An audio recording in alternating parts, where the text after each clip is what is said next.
So Game Rant has got us pondering the question here. What do you think the number one reason that gamers buy a PlayStation or Xbox console is? I wonder what this could be. Something we've been speaking a lot about on the channel. And this comes from Circana, an American market research and technology company.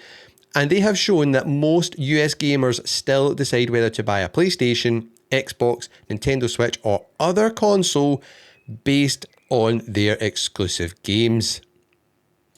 This likely won't surprise most gamers, as it's been the case for years. In other news, water is wet. Yes, the reason I want to discuss this though is because Microsoft and Xbox have been feeding out the narrative for the past couple of years since they've went like third party that exclusives don't matter. You know, it just doesn't matter at all anymore. We're just giving, all our games to PlayStation, to Switch, to PC. It doesn't matter anymore.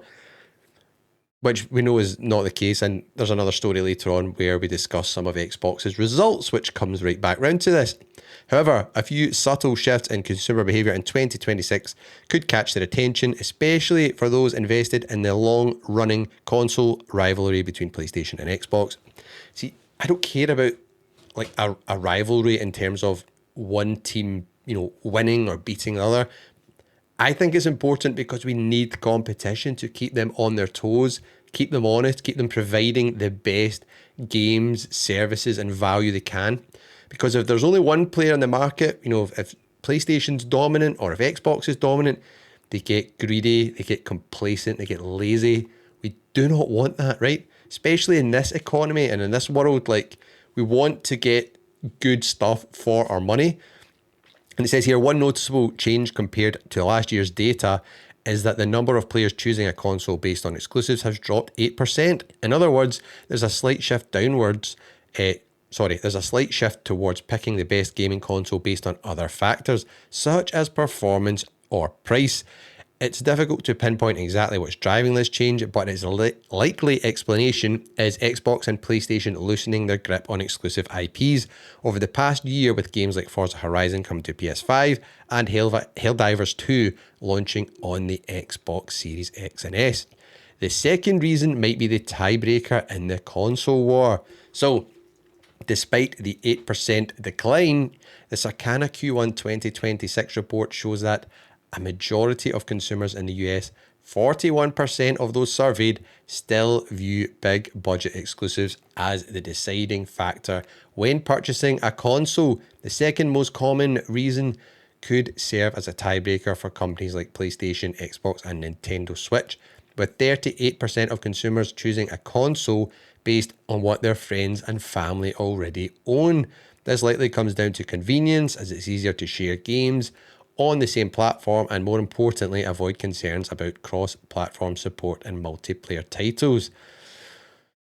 Makes sense, I guess. Now, Xbox might be losing ground. Based on Circana's observations, Microsoft's Xbox consoles may not be in a good position right now. The Xbox Series X and S has already faced criticism for its lack of AAA exclusives, and recent layoffs and studio closures at Microsoft have cast uncertainty over the future of several key IPs. On top of that, a recent financial report shows that Xbox's hardware revenue declined by 32% in Q2, further weakening the brand's position in the current market. We'll talk about this in a little bit more detail later on in the show. However, this 32% drop in Q2, we need to keep in mind here their hardware declines. It's been like 30% pretty much the past 3 or 4 quarters. It's just constantly dropping by like 30% or more. It is really not good. The article goes on. Meanwhile, Sony appears to have a stronger lineup of PS5 exclusives, with major titles like Marvel's Wolverine, Intergalactic: The Heretic Prophet, and Fizzant on the horizon. Some also believe that the Japanese company has already solidified its position in the market with financially and critically acclaimed exclusives such as Ghost of Yotai and Marvel's Spider-Man 2. As for the Nintendo Switch 2, it may not offer as many exclusives as the Xbox Series X or PlayStation 5. I would argue that's interesting. The Xbox Series X, I don't know. The Nintendo Switch 2, I mean, their exclusives are true exclusives, you can only play them there. Like Xbox's exclusives, whatever ones it still does have left, you can usually play them all on PC. PlayStation 5 has some that are only on their console. I feel like they'll be pivoting more towards that to protect their console sales going into the end of the PS5 generation and then into the PS6 generation. However, it continues to draw millions of players, this is the Nintendo Switch, with a handful of globally popular IPs such as Mario Kart World and Donkey Kong Bonanza. Both are great games. The latest Mario Kart installment alone has sold over 14 million copies, showcasing the impressive success Nintendo has achieved with its exclusives so far. Circana's report suggests that a multi-platform strategy may not be the most effective approach for major companies like Microsoft, Sony, and Nintendo.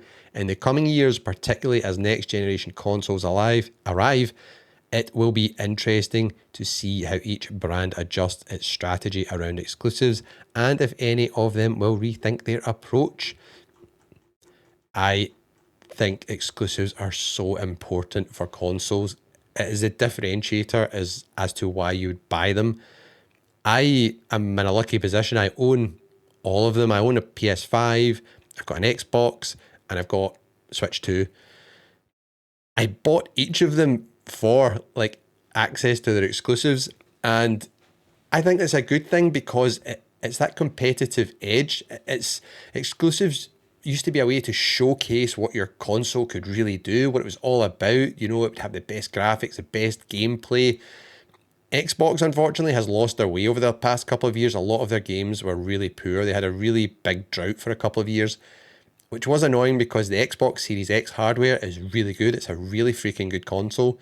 The Series S, a lot of people hate it. I think it's a really good budget console. I bought a Series S before I had a Series X. My lineup for this generation was right away, I ordered the PS5 with the disc drive, the base PS5 that was, and then I also ordered the Xbox Series S. So that was my thing. I'll get that. I can get, cheap Game Pass for this because Game Pass was really cheap back then. There was a lot of deals where you could get 3 years of Game Pass for the price of 1 year by stacking codes from other countries, which is what I did. And then, I enjoyed it. It was good fun. There was a lot of, fun games for me. Particularly, it was like Forza Horizon. They were the big games there. And Xbox exclusives weren't that good. The thing which salvaged Game Pass for me back then was all the indie games I could check out. PS5 was a place for all the big games. And then I got a Series X later on. But then Xbox decided, the infamous, we're testing it with 4 games. 4 games are going to PlayStation, and then the floodgates have just opened. My Xbox is pretty much a YouTube player just now. A YouTube player and a backwards compatibility machine. I love playing the old Xbox 360 and original Xbox games on my Xbox consoles. They should lean more into that. I think that is one of the best selling points of Xbox. Hopefully they restart that program. But this just goes to show that having no exclusives does not help your console or your platform. It doesn't even help Game Pass. Like, people will just be like, well, I can get a PlayStation and I can access all the PlayStation exclusives and I can play all the Microsoft or the Xbox exclusives too. What is the point of owning an Xbox? I know a lot of you won't agree and you say, oh, it's anti-consumer. It's not anti-consumer because without this, there's no competition. You just have this generic box and then the prices will just keep rising. We need competition between them.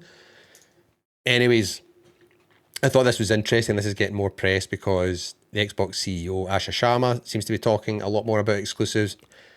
We spoke about this on last week's podcast, which I think you should go and check out.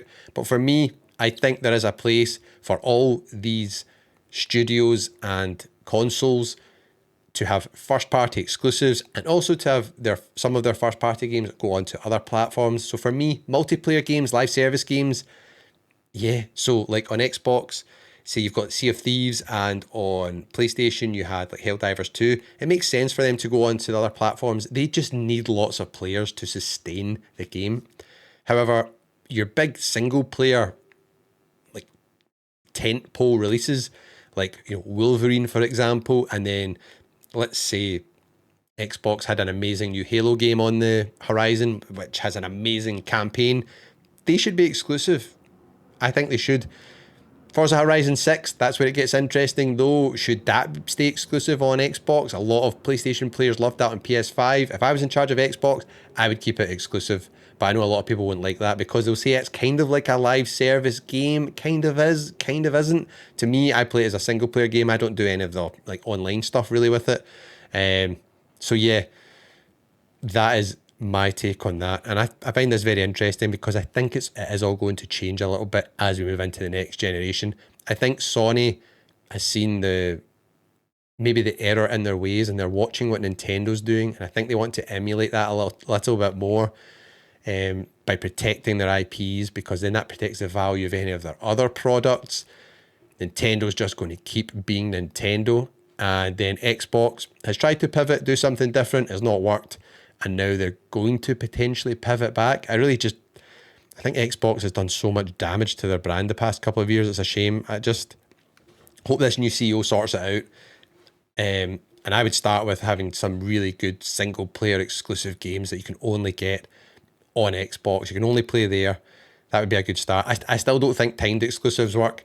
I don't think that's a thing. If they say, like they've done with Forza Horizon 6, yep, it's coming out, like soon on Xbox, and then it comes out 3 months or 6 months later on PlayStation, that's not going to make anyone jump over to Xbox. That's going to make people just go, all right, cool, I'll just wait for it. I just don't think timed exclusives work. I think it needs to be, it's an exclusive on that console, or it's not. Just let it out to everyone to play. Very interesting times in 2026 for exclusives. Do you think exclusives matter? That is the question. Let me know in the comments.